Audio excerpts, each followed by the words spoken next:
And then when they've done their first and second and third MAF test, they see that they're getting faster. And then at some point, they start complaining that they have to run too fast, even though it's the same heart rate. This is Running for Real, the podcast for runners who know that for every runner's high, there are just as many lows. All those just missed PRs, easy runs that feel hard, injury blues, and more. Each week, we'll talk to running, health, and wellness experts about their highs, lows, and best advice to build our confidence. Running for Real is about being honest, being brave, and most of all, not feeling alone.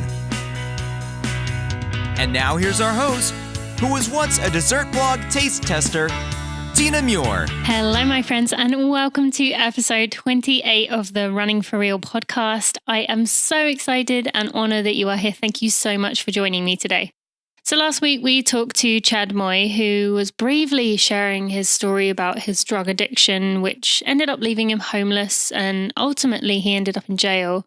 And exercise kind of turned things around, and running actually saved his life. And it was just a really inspiring story, one that I think is going to become a firm favorite within the Running for Real community. So if you missed that one, make sure you go back and check it out. But before I get on to today's episode, I want to congratulate Matthew Lusick. I think I said your name correct. If I didn't, I apologize. I'm not too good at names. For being the winner of our V personal trainer.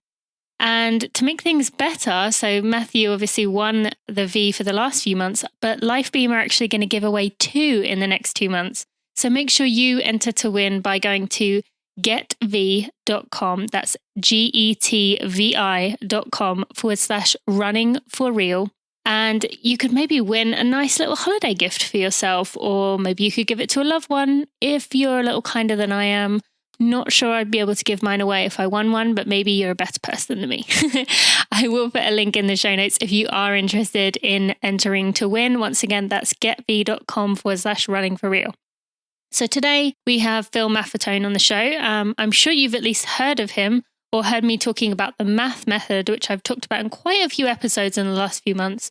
We are going to talk about that today, in addition to going over nutritional advice he's researched. He is by far one of the most decorated researchers in the running world, and he has a lot to offer. And you'll see this is quite a long one. There is a lot to take in, but the things he's saying, you will see straight away that he really knows his stuff, and this will be really one to get you thinking. So we are just going to take a few moments to thank our sponsors, UCAN and Body Health, and we will be right to the interview. Today's guest is one of the most admired experts out there, and we're about to discuss nutrition for runners in detail. But you know who one of the most admired runners is?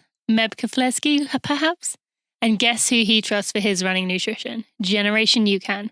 Use code RUNNINGFORREAL for 15% off at generationyoucan.com.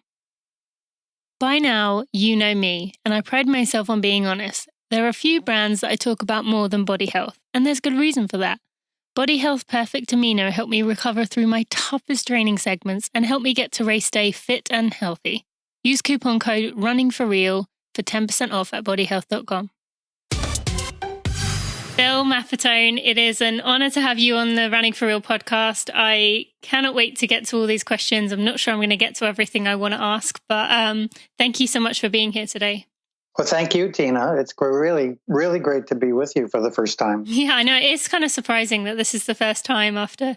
I've actually been involved in quite a few email chains over the years with various people, and they've said, oh, you know Phil, don't you? And I'm like, oh, actually, I don't. So now I can finally say that I do. So it's kind of cool. But, I'm sure most of our listeners have heard of you, one of the biggest names in our industry. And I'm sure you've been asked every question under the sun, all the ones I'm going to ask today. I try and be creative, but we'll see what I can come up with. But maybe something a bit different to start with, maybe, is, if someone had said to you when you were a teenager that you were going to have this huge influence on so many people involved in the fitness and health industry at that time, in, let's say, maybe you were 16, and they said, you're going to be one of the biggest names in the health and fitness health world. What do you think you would have said? Do you think you would have said, well, yeah, cool? Or do you think you would have been like, no way, I'm interested in something different? Or what would you have said? Yeah, I probably would have said that's really cool. I grew up in the 60s, and those are the kinds of things we said. Mm-hmm. I was into fitness at age 16 to a degree. I was just becoming a good track and field athlete and a offensive end in football, and I played baseball. And so that part of me was just happening at a nice level. And I really thought my future was going to be in sports professionally. But the idea of training and fitness and how can we get more out of the human body was kind of just coming to me. So I think my response would have been that's cool. Mm-hmm.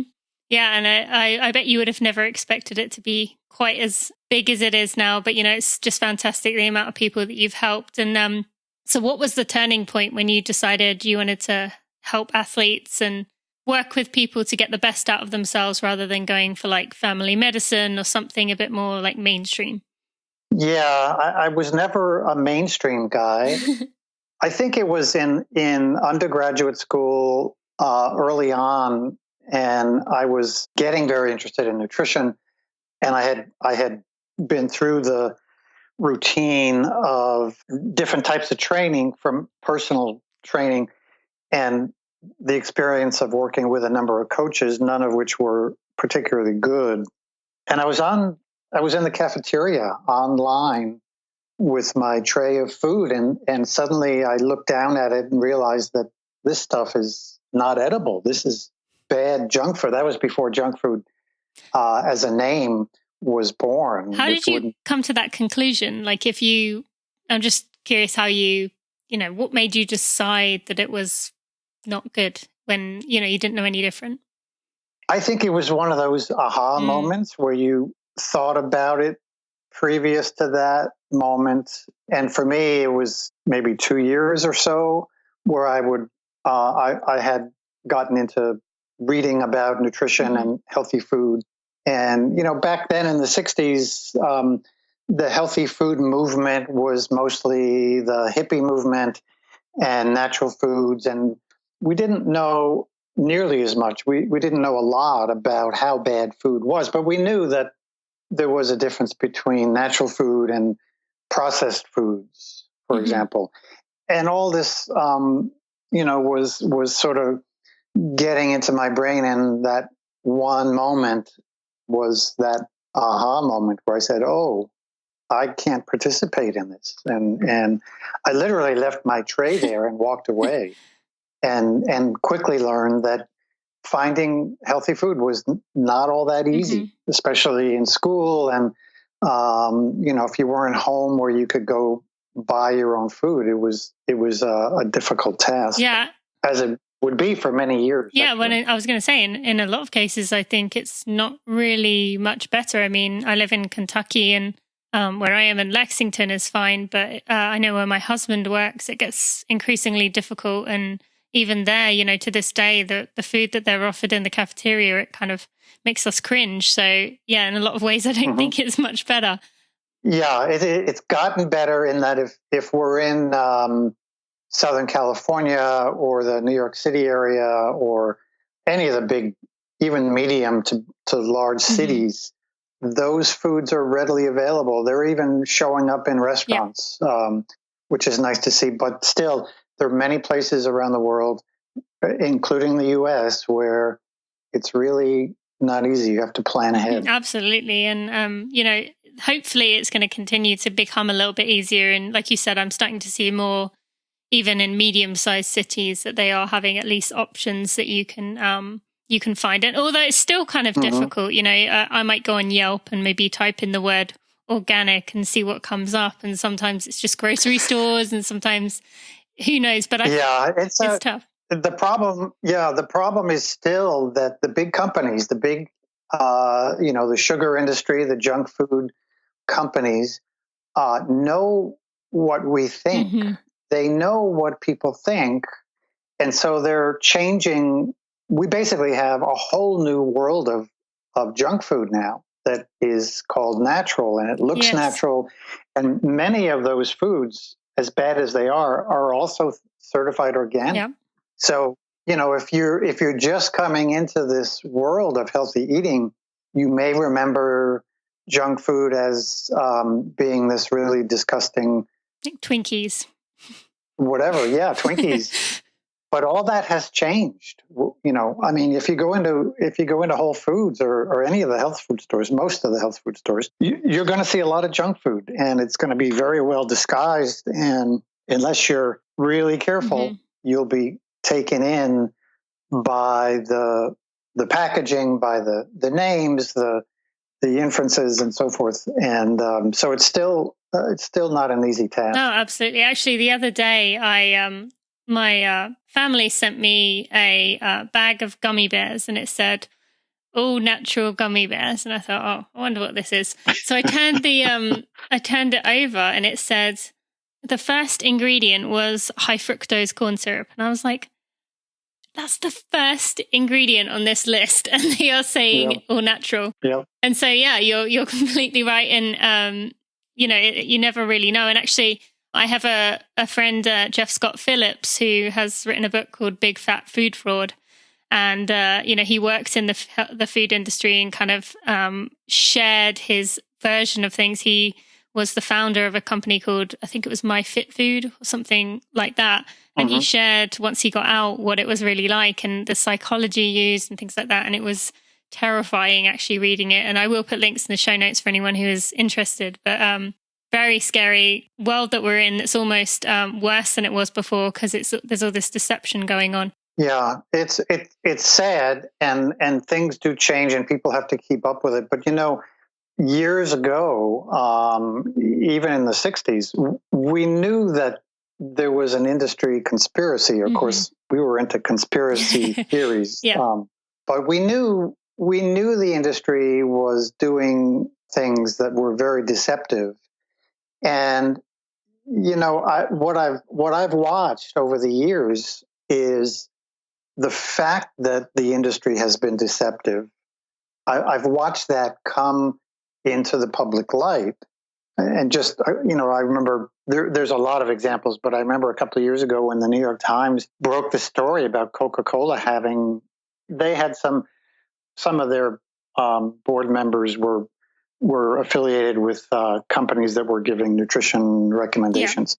But, when that came out, two things happened. One is people said, oh, yeah, we knew that all along. And two, it was like, oh, okay, yeah, well, okay. That's the times. That's what's happening. And nobody thought it was a really bad thing. Well, it's even when you think about Coke, good example there, when, those videos go around of someone putting a penny in Coke and, how it makes it shine up, or you can use it in your toilet to clean the toilet and things like that. And yet people still drink it every day. So, oh, yeah, it's amazing. Yeah, I think that there's definitely some things very wrong here. And so from what you see, we have this obesity problem. We have processed foods and even disguised as healthier foods. Do you think we're actually turning a corner with our health, or do you think things are actually getting worse? Good question. I don't really know the answer. I will say that I've published a couple of studies that we did on the overfat pandemic.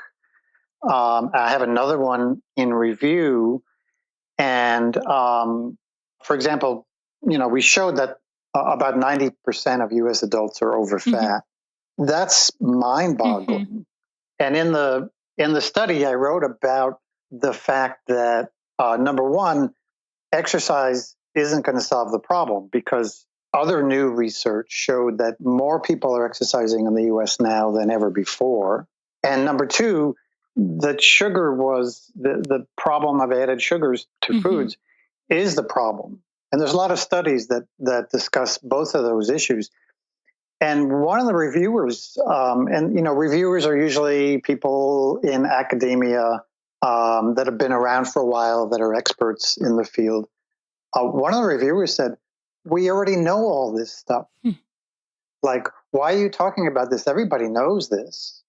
And I was a little bit taken back by it because, yeah, everybody knows it, but the public health message is not what it should be. The public health message is to eat this food. As a matter of fact, the U.S. government subsidizes junk food. Oh, yeah. And as a result, junk food costs are low. It's one of the reasons junk food sells so well. And fruits and vegetables cost a whole lot more. So if you're watching your budget when you go shopping, are you going to buy something that's a lot less, like a packaged food item, or go to the fresh fruits and dairy section or fruits and vegetable section where the cost of fresh apples and even lettuce is more than the junk food. Of course, the fact is junk food is not cheap. It just appears cheap because the price that you pay for one meal or one dinner for the family appears cheaper.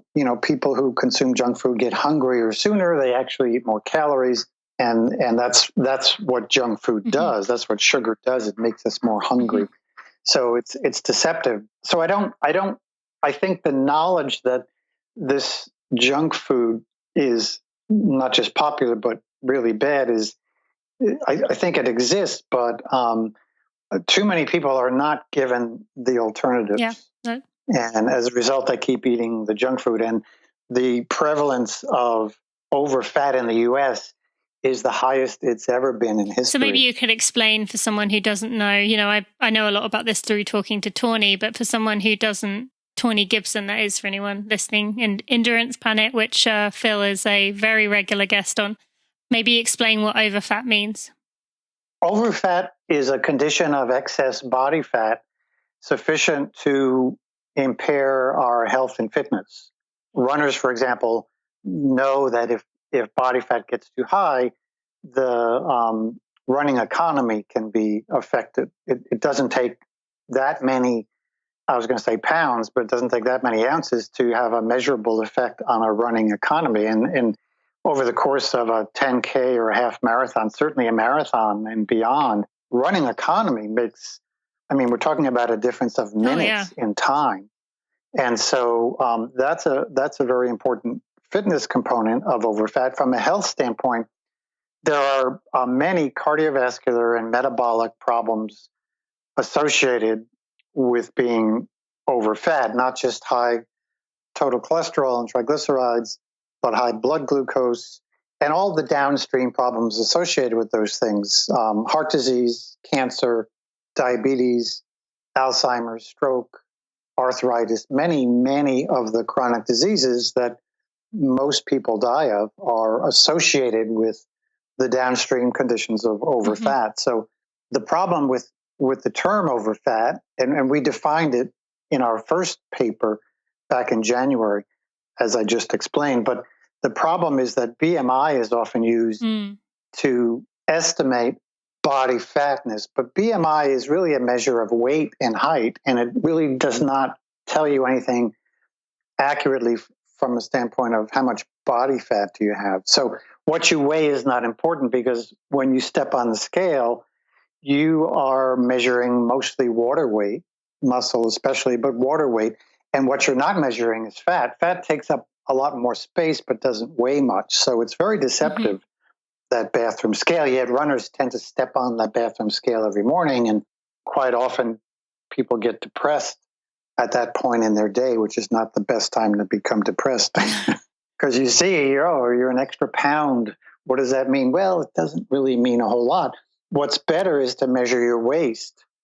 And the fact is, most people know when their waist is getting bigger because they have to buy new clothes, or their pants are too tight, and so forth. So health impairment, fitness impairment is associated with too much body fat. So then what do you, I know you're never going to have the true answer here, but what do you see as the solution here? We have this food industry and the control that they have over what everyone is eating, the way that they are disguising, junk food as health food, the way that people are, as you say, over fat, and not necessarily even, as you said, with weight. Like I remember Tawny saying to me at one point a few years ago that, the little belly that I had, even though I was quite skinny, was just, basically a collection of sugar that I'd been just from eating that kind of food. So what do you see as the solution here for someone listening who says, okay, well, I want to change this, I want to be better, but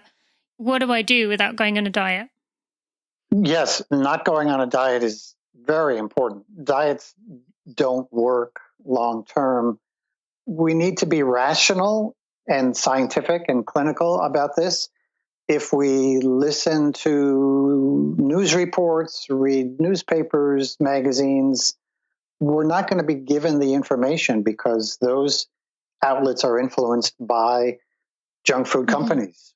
So what we need to do most is take responsibility for our own health and not rely on, not rely on anybody, but we want to take responsibility. It's like, if you have a plumbing problem at home, you want to take responsibility for fixing the leak, even if you don't know how to do plumbing. You can call a plumber and manage the plumber.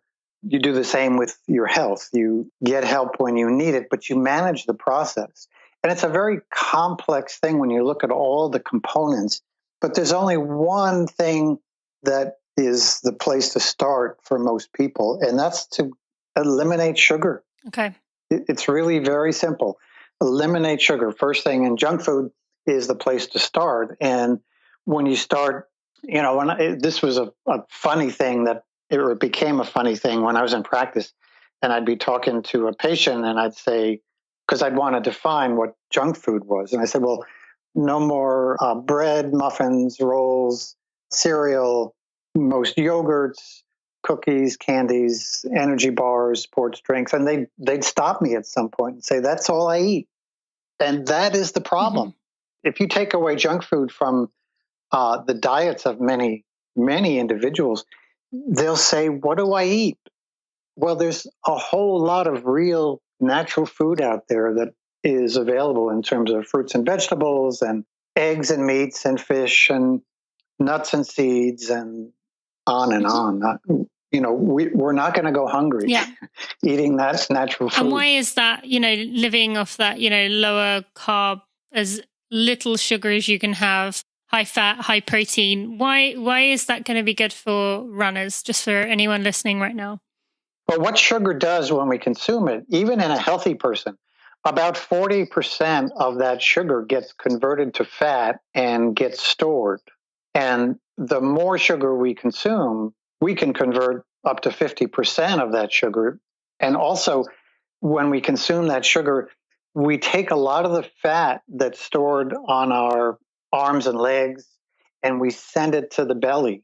And the other thing that sugar does is it reduces our ability to burn fat. And when you talk to runners, you'll often hear about burning calories. I went for a run this morning and I burned so many calories. Well, calories of what? Did you burn calories of fat or calories of sugar? The fact is we burn both calories of fat and sugar all the time. Sitting right now, you and I are burning a certain amount of fat and a certain amount of sugar. When we go for a run, that proportion changes depending on how we run. But if we go out for a run and we burn a certain number of calories, if those are not fat calories, then the stored fat stays in storage. And if we're not burning a lot of fat calories when we run, we're probably not burning a lot of fat calories all day long, which we should be doing.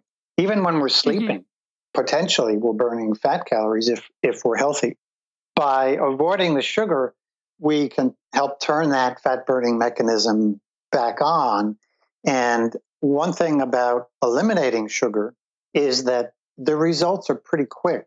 It's not like, okay, we're going to increase our mileage or we're going to start, a person who's getting off the couch and starting to jog. It takes a while for exercise alone to have an effect on body fat, usually. And with sugar, it really takes 2 meals. 2 meals of no sugar or low sugar will affect your metabolism measurably. And within a few days, you can see. I have something called the 2-week test. Yeah, maybe tell us about that. I know what that is, but for someone listening. And in the course of 2 weeks, I've seen, and I developed a 2-week test, I think, in the early 80s. So I've got quite a track record of watching what happens to people. But I've seen in the course of 2 weeks, people lose 2 inches on their waist as not an unusual response. So taking responsibility and not relying on media reports to dictate, how we should be eating is a very, very important thing. So just quickly, the 2-week test, which there's an article on my website. I'll put a link in the show notes. People can read, is a period of 2 weeks where you reduce your carbohydrate intake. First, you eliminate junk food, and then you eliminate some of the other high carbohydrate foods like fruit and fruit juice and grains. And you do that for 2 weeks, and you put back the amount of calories that you lost or an approximate amount. You don't go hungry, basically. And you want to know, how does your body respond over a 2-week period by eating less carbohydrate? And in the beginning, you can make a list of your complaints, pretend you're sitting in front of your doctor and you actually get to complain about everything. So your body fat's too high. You get sleepy after meals. You get a lot of intestinal bloating. Your gut is not happy when you race. You're hungry all the time, et cetera, et cetera. And then at the end of 2 weeks, you look at that list again and you could say, oh, gee, I'm not hungry anymore, or my gut's been so much better, or my energy is high, I'm not depressed, et cetera, et cetera. And you can compare to see how carbohydrate intolerant you were or you are. And it's a really simple evaluation. It's a way that people can individualize their eating habits, because we're all different. We all have different needs. And to figure out what they are, we may have to experiment a little bit, and this is a good way to do it. Yeah, thank you for sharing. And I will put links in the show notes for anyone who does want to check that out. And I will say that, for me, I know a lot of our listeners know this, but I don't think you do, Phil. I did start working with Tawny as a consultant, and she kind of had me do this. And not so much the 2-week test. I just started adding in more proteins and fats, reducing the amount of grains and sugars. Cereal was removed, bread was removed, all those kind of things. And I have to say, I was in my running. My running was going great. I ran 4 minutes faster in the marathon to run 2:37. I wasn't really hungry very much anymore. I've really, really noticed a difference very quickly. The only problem I'd like you to maybe address that I noticed was the shorter distances stuff. So when I did, speed work or, if I did a 5K or something like that, I found that I just did not have that next gear to get down. So that was the only issue I had. And do you have any thoughts on that? And then from there, actually, I want to transition into your math stuff, because I know people are interested in hearing about the speed side of things for that as well. So firstly, from the diet side. Right. The shorter, in the running community, 5K is considered short. But if you look at high intensity training, and if you look at time trials that are very short time trials, of a minute or two, what you see, and I'm involved in a study which we've just completed, where we showed in a group of runners, we had, let me start early on. We had a group of runners who were put on a very low carbohydrate diet, which caused them to go into ketosis. And then we had a control group of runners who stayed with their usual diet and everything was controlled and so forth. And we waited 4 weeks, because it's pretty clear that it takes a while to adapt to a lower carbohydrate eating style. It could take a lot more than 4 weeks. And in some people, it can take a few months. So basically what we showed is that the time trial, the performance differences in the people who were on a very low carbohydrate diet were no different than those who were on their normal high carbohydrate diet. Paul Larson and I published a study on a triathlete, an Ironman triathlete, who went through the same thing. She ended up going into ketosis. We didn't plan on that. Which is burning your protein, correct? Just for anyone who doesn't know. Well, it means you're burning more ketones and you're burning a whole lot more fat for energy. And of course, an Ironman triathlon is not a short event, but her performance times improved dramatically. And the other thing that's important in racing, and this is true in all distances, is that when you're burning more fat for energy, you're consuming less carbohydrate. You're able to get through a run, get through a long training run, get through a race, get through a long race with a lot less nutrient need. Yep, I will agree with that. So yeah, if you have, and you apparently experienced that, it's basically just that now you're relying more on stored fat energy, and even the leanest runner has enough stored fat to run 1,000 miles if you work out the numbers. And so getting through a marathon, for example, without the need for a carbohydrate drink or whatever you consume is quite a benefit. But I think the shorter races like 5K will work for almost everyone when they lower their carbohydrate intake. They may or may not want to go into ketosis. It just depends on your level of insulin sensitivity. Some people, if they just get rid of their refined carbohydrates, the sugars and junk food, and they have a diet that's, I don't know what, 60% carbohydrates, say, which would not be low carbohydrate, but it's made up of real whole grains. Most whole grains are not real whole grains. They're highly processed fruits and vegetables and, other natural sources of carbohydrates. That's a very healthy change. So we're not always talking about people who need to go into ketosis, which would be called a very low carbohydrate diet, which is where the consumption of carbohydrates gets down to 50 or 75 grams of carbohydrate or even less. There's different levels. The important point and the goal of the 2-week test is for you to figure out where that level is. Where do you feel best in terms of your carbohydrate intake?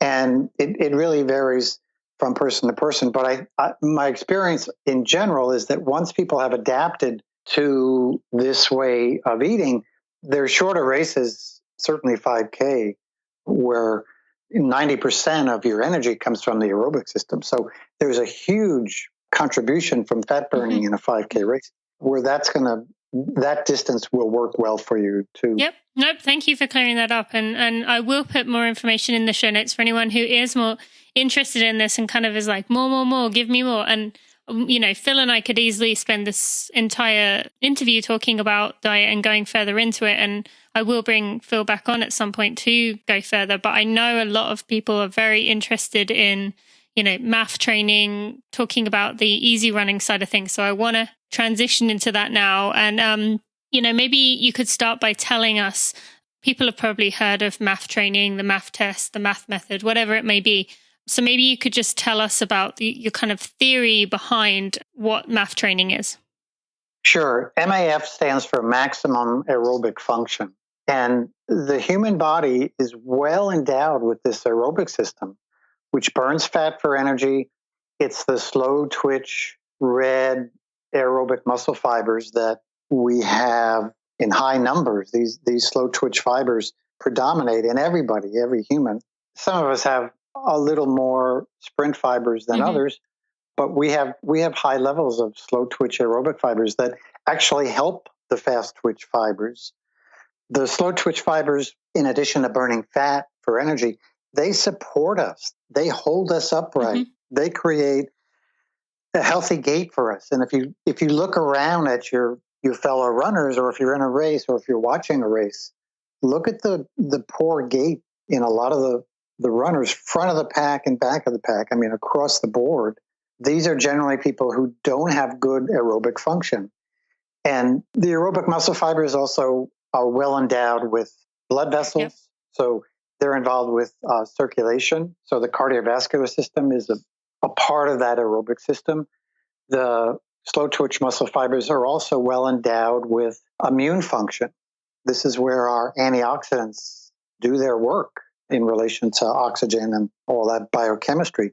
So runners who get sick too often, and too often, once a year having a cold, I would consider normal, but it's almost considered normal for runners to have frequent infections. As a matter of fact, back in the running boom days, certainly by the 80s, the notion of, and I forgot now what they called it, but I know some of you old timers know, it's this idea that runners have unusual white blood cell counts because they're runners. And it was like, oh, hey, we're runners. We're great. Look how special our white blood cell counts are. Well, There's nothing special about them when your immune system is impaired. And so there's a lot of benefits of this aerobic system. And the whole idea of MAF, and MAF is not just for people who are following the MAF method. The MAF method is an open system. So if you're a track and field athlete or a basketball player, or you're a 5K specialist or a marathoner or a 6-day racer in any sport, the aerobic system, improving it can help you. And so the MAF method is something that you can embrace and utilize parts of to help you be a better athlete. One of the things is the MAF test, which is a very simple test where you want to know if you're getting better. Mm-hmm. You know, a lot of runners rely on their race results, which is very, very subjective. And, you know, how often do you race? So the numbers of race results are limited, and there's so many factors involved. Let's find a better way to measure progress. And submax performance, in fact, is a very good way to measure max performance, very good way to measure race performance. And it's something you can do in the course of training without, you know, having to rest for the day ahead or 2 days ahead or recover from afterwards.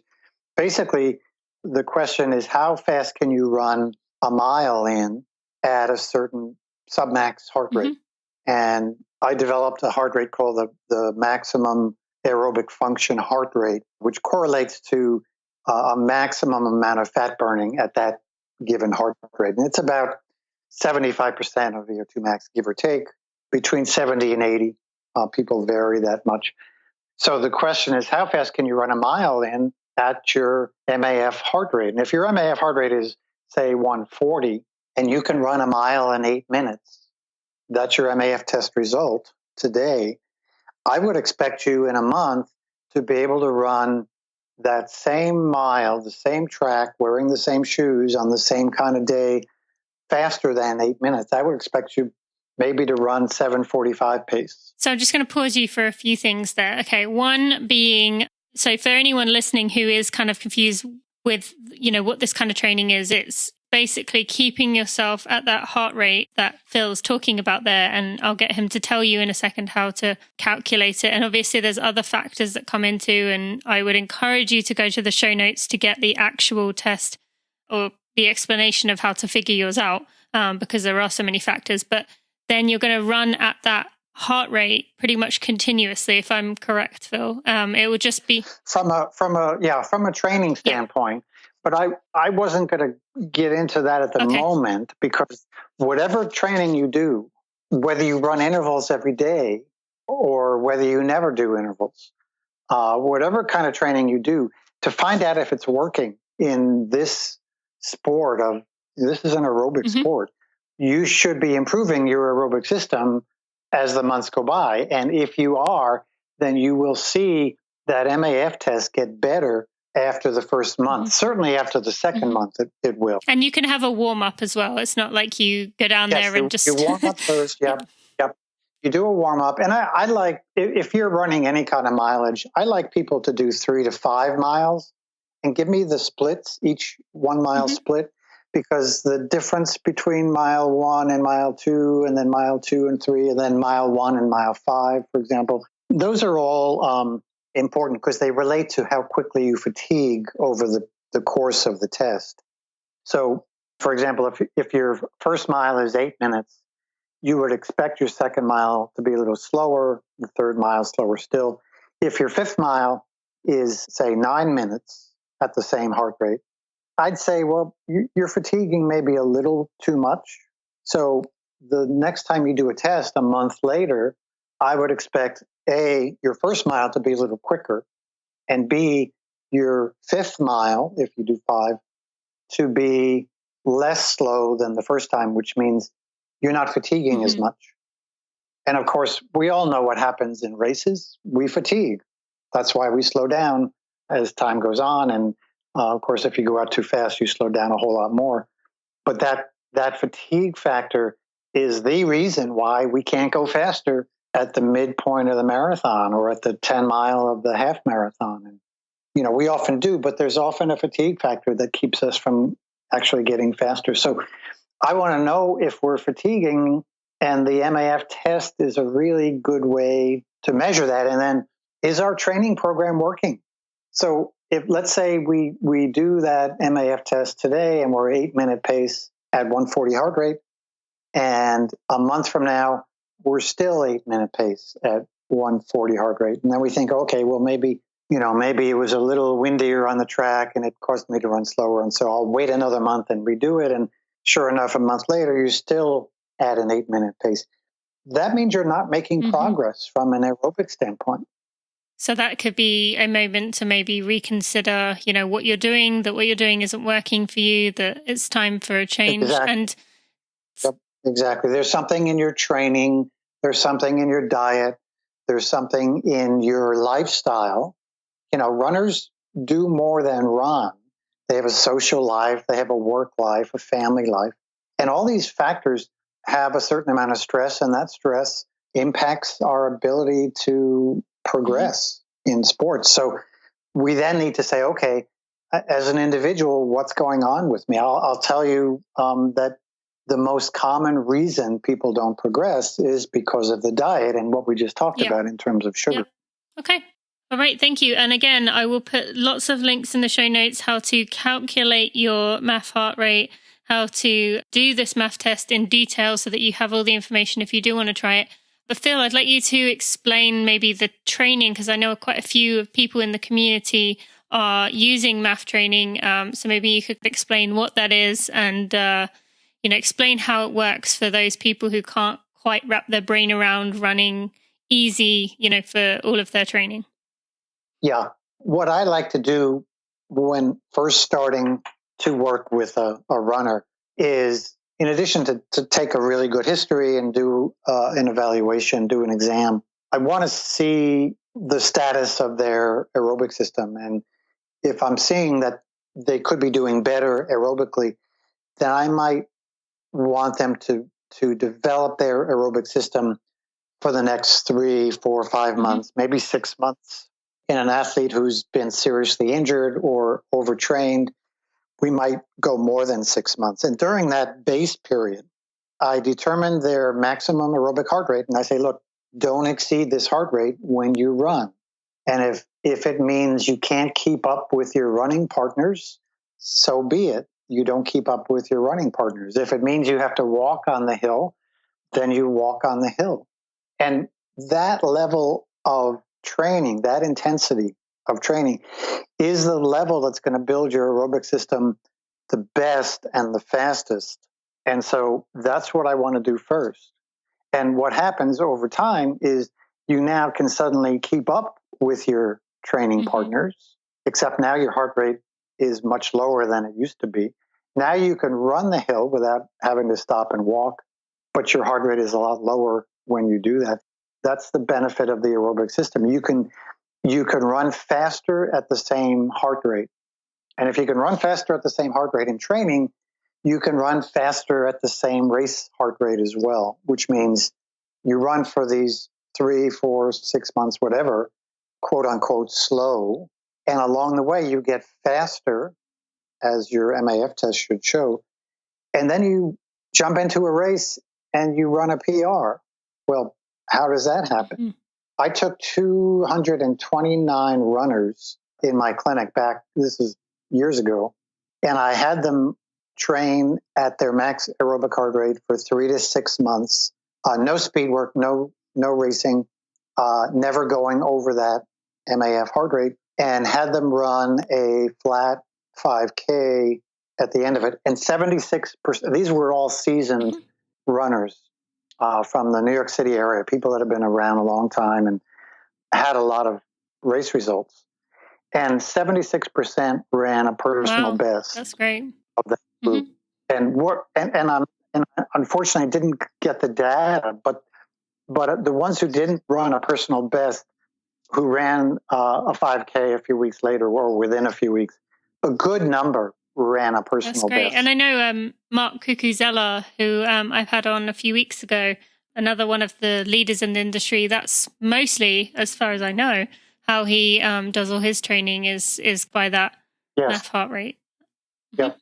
Yeah. And I've just seen the notion that, people have trained slow and they've gotten faster is so typical that I shouldn't say it doesn't excite me anymore, because I always get excited when somebody performs well, but it's sort of a ho-hum thing. Yeah, okay, I've been seeing this since the 70s on all levels, in all sports, and it's a whole lot easier to measure in running because you've got a specific distance. You see it in tennis, you see it in basketball, you see it in any kind of performance. Human performance is human performance, and if we function better, if we're burning more fat, if our muscles are more balanced, which is what the aerobic system does, we perform better. Period. Just, it's sometimes easier to measure. Yeah, no, and there's so many people who are evidence of this, and I know there's a lot of runners listening who have tried this and have had a lot of success with it, and it really, really does make a huge difference. I mean, I know while I've been pregnant, that's what I've been doing, just because I felt safer there, and I'm happy with it. But just one question I had from a few members of the community who said, they tried it for a few months. And when they say they tried it, I don't know whether they were 100% sticking to the heart rate thing or whether that would kind of explain this. But, they said that they felt like they lost all their speed because they were spending so much time running slower. Like, what would you like to say to that? Because, logically, I think a lot of runners listening to this are going to think, I just don't understand how I can run faster if I'm running significantly slower and not doing any speed work. So maybe just explain that for anyone listening. Yeah, well, the bottom line is you get faster as the weeks and months go by. And so people initially complain, and this is the classic. People complain that they're running too slow. They can't run with people anymore. They walk on the hills. You've heard all these complaints. And sometimes I jokingly say, because I know one of the problems that people have, or they think they have, is that they don't want others to see them running slow. Yeah. And so I sometimes jokingly say, if you don't want to be seen running slow, run at night. Yeah. And they don't usually appreciate that. But what happens is, as they're complaining that they're running slower, they actually start getting faster. And then when they've done their first and second and third MAF test, they see that they're getting faster. And then at some point, they start complaining that they have to run too fast, even though it's the same heart rate. And what a wonderful thing that is. And when they get to that level, it's, now we have to adjust the aerobic training workouts so that, they can't run every day at 5:30 pace and feel okay.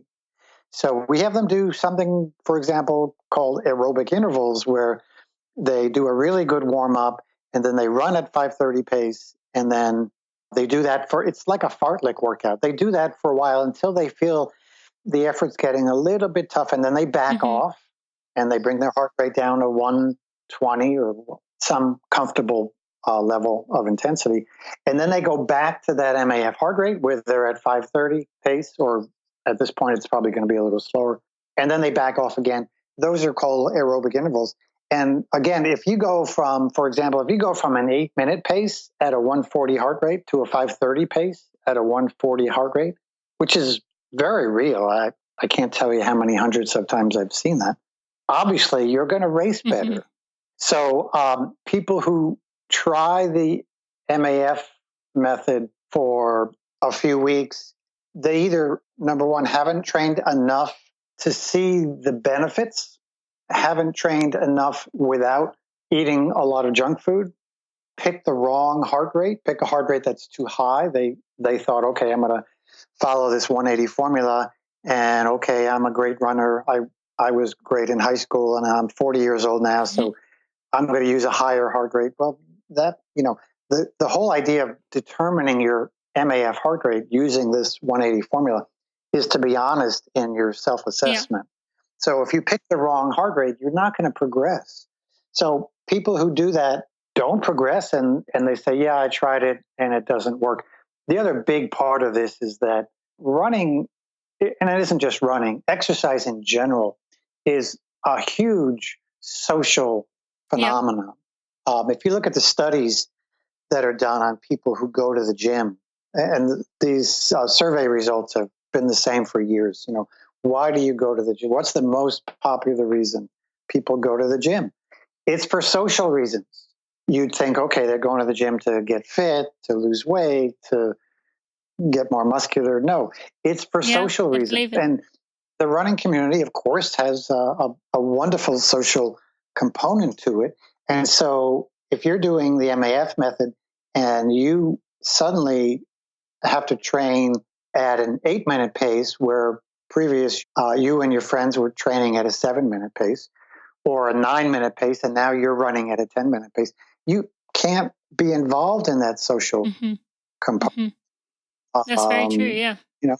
So that's a big part of it too, and people respond to that by saying, "Well, I tried it and it didn't work." Okay, well, thank you. That's helpful, and hopefully that cleared that up for those individuals that were wondering, or for anyone who does decide to try this and kind of gets frustrated a few weeks in, thinking, "Well, I'm about to abandon this." Just stick with it and consider the changes that Phil mentioned. Yeah, it's a scientific way to get healthier and more fit, and who would want to do that? We don't want to replace your entire life. We just want to offer some ways to improve. And if you don't want to improve, or if you think you don't have to improve, then that's fine too. Yeah, and you'll also enjoy your runs more because you get to actually be breathing comfortably and looking around and seeing things and taking in the sights. So I would definitely recommend trying it for anyone who is listening. And one more question I had for you, Phil. I want to get onto the study that you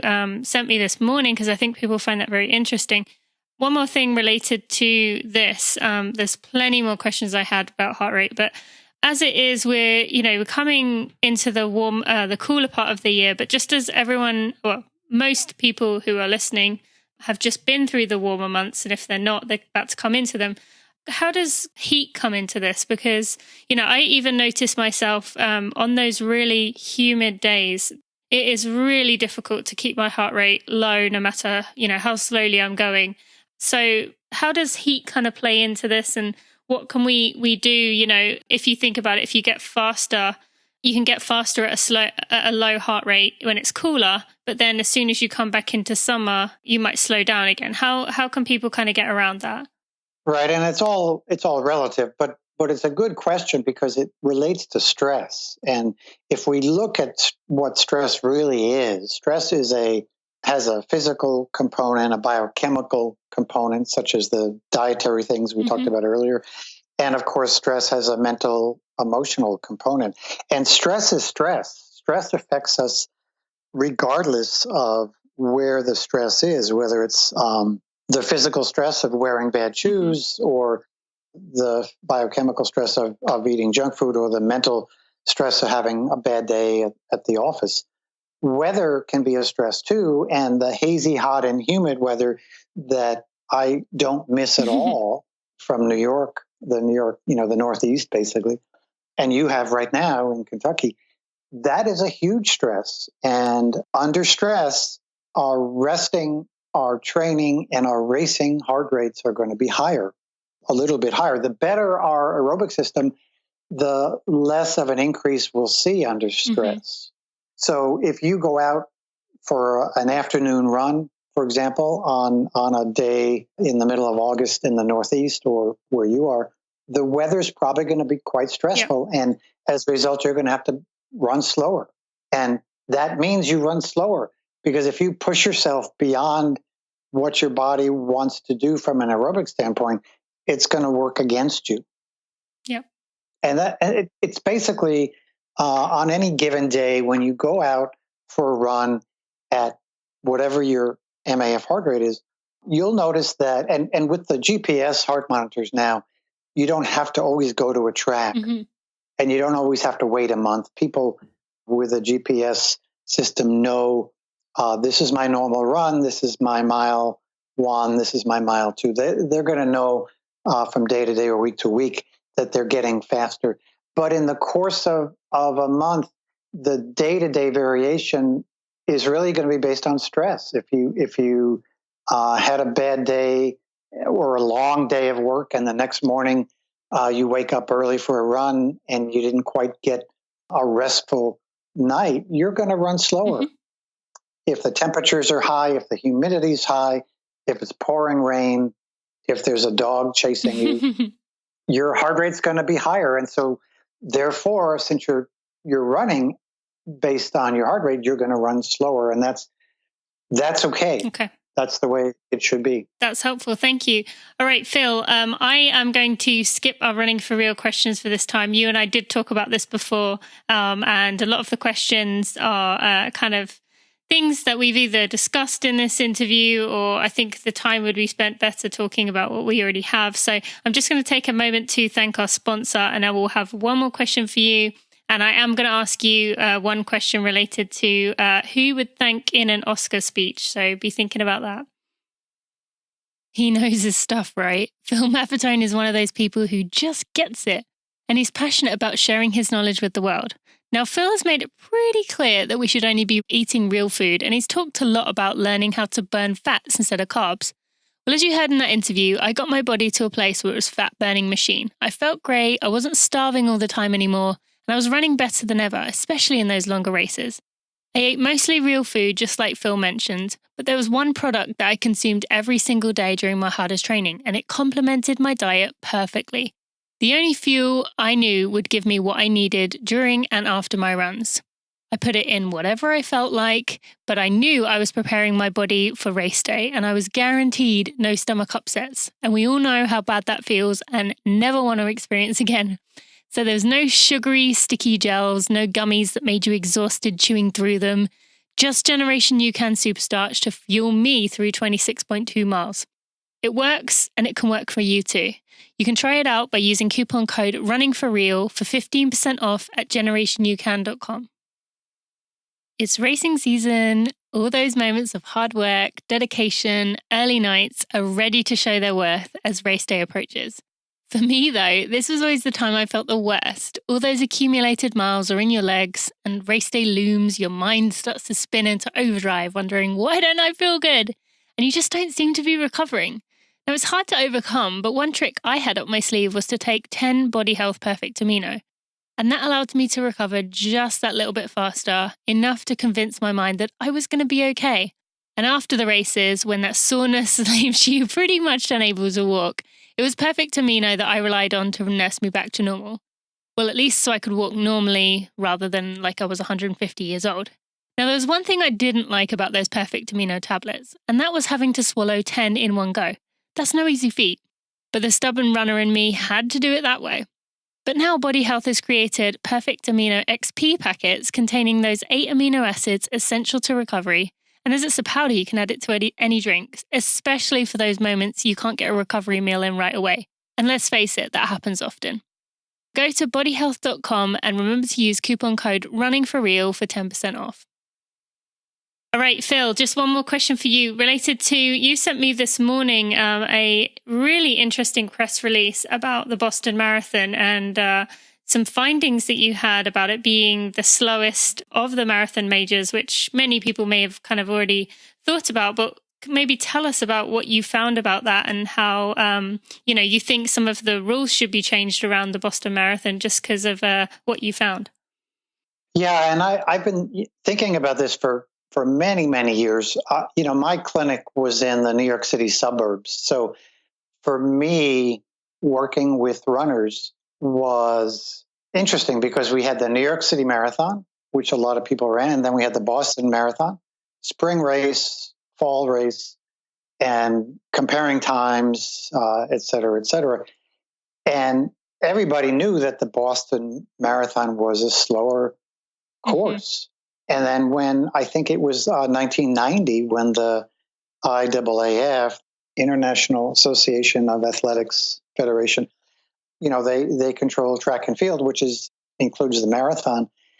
And they said, well, the Boston Marathon doesn't qualify as record eligible. And of course, we all know that in 2011, we had an incredible day where a world record time was run, but it was not record eligible because the Boston Marathon is not eligible because of its downhill nature and point to point.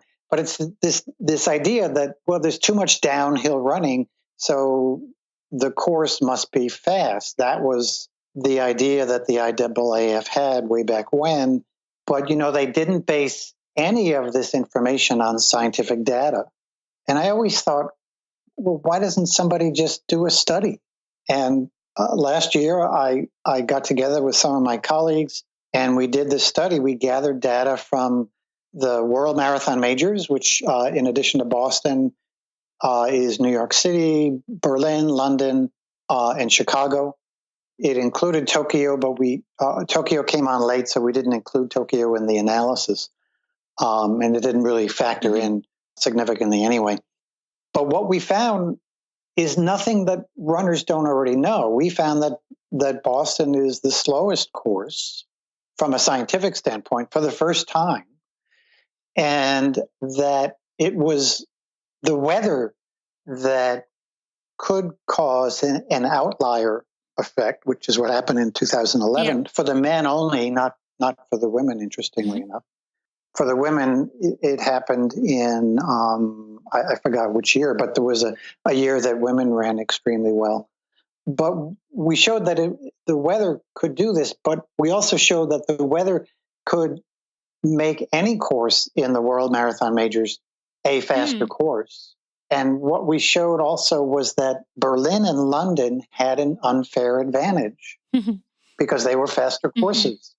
So this was a very interesting study. We did top 10 male and female finishers over a 10-year period. So we had a lot of data to show this, and it was pretty clear. So I wrote an editorial with my colleague Paul Larson, and we said, look, all the sports venues around the world are different, and all the sports venues professionally around the world are record eligible within their sport. And to not have Boston as record eligible is like saying if you hit a home run in Fenway Park, it doesn't count. You have to hit that home run in Yankee Stadium because Fenway Park has a shorter left field. Come on. Every venue, the basics are the same, 26.2 miles. There's all these other rules that are abided by. But to say that because the course has too much downhill, that's why, in part, Boston is such a slow course. It's a tough, I don't know if you've run Boston, but it's a tough course. Most people don't have a PR at Boston. There are a few exceptions. I talked to Dave McGillivray, the race director, a while back, and he said, "Oh, well, my PR is on the Boston course." Well, he kind of has to. Well, I said, "You live in Boston." He said, "Well, actually, I live on the course." I think it would be. He's one person that everyone would expect to have a PR, and he better. He better. That is really interesting, though, and I will put a link to that press release in the show notes, and I can't wait to see if this does lead to any changes, and hopefully, maybe even Dave can get some movement going to kind of remove some of that, or maybe. Yeah, I hope so. It's sort of like the old saying, write your congressman and congresswoman about this complaint. Write the IAAF. Okay. All right. Anyone listening right now, you can write to the IAAF. Steve Scott. Isn't Steve Scott the president? I don't know. I don't know who the president is. Not Seb Coe, is it? It might be. Oh, it might be. I think Seb Coe is. I can't remember if he's the IAAF or the Olympics. I think he is IAAF. Yeah, sorry. Anyway, Sorry, Sebastian. You can write to him, anyone, if you want to get involved. Or maybe by the time this goes live, I will put some information on how we can kind of collectively do this. So stay tuned and listen to the outro, as I will talk a little bit about this by the time this goes live. All right, Phil, one more question for you. If you were to give an Oscar speech or be given an award where you had to give a speech, who would you thank? Well, I'm a professional songwriter, along with all the other things I do. So it would be an award in that field. But who would I thank? Gosh, I know there's probably hundreds of people. I don't know. I guess people would thank their mother. But I got such bad genes from my mother and my father. I don't know if I want to. I don't know the answer to that. I'd probably want to thank a bunch of researchers who did breakthrough studies like Reven and Ruderman back in I think 1981 published the first study that showed people who were not overweight or obese could actually be too fat. Mm-hmm. And that for me, I was seeing that in practice, and for me to see it in a scientific journal was like going to the mountain to see God or something. It was just, this is like amazing. Tim Noakes has been somebody who's talked about fat burning his whole career, and then when he finally got off the carbohydrates, he really became I was an even bigger fan. So I don't know. Yep, those are great answers. I'd have to think about it, but there are certainly plenty of people who have influenced my life that I'm extremely grateful for. So I would make the list and probably use up all my time. They'd be playing the music to cart you off the stage then. Sure. Yeah. Okay, well, Phil, thank you so much for coming on today. You have given us such valuable advice, and this has been great to learn about. I do hope to have you back on again to cover all the things I still have to ask you, as there are so many. But thank you so much for your time. It means a lot. Thank you, Tina. This has been a lot of fun, so I appreciate it.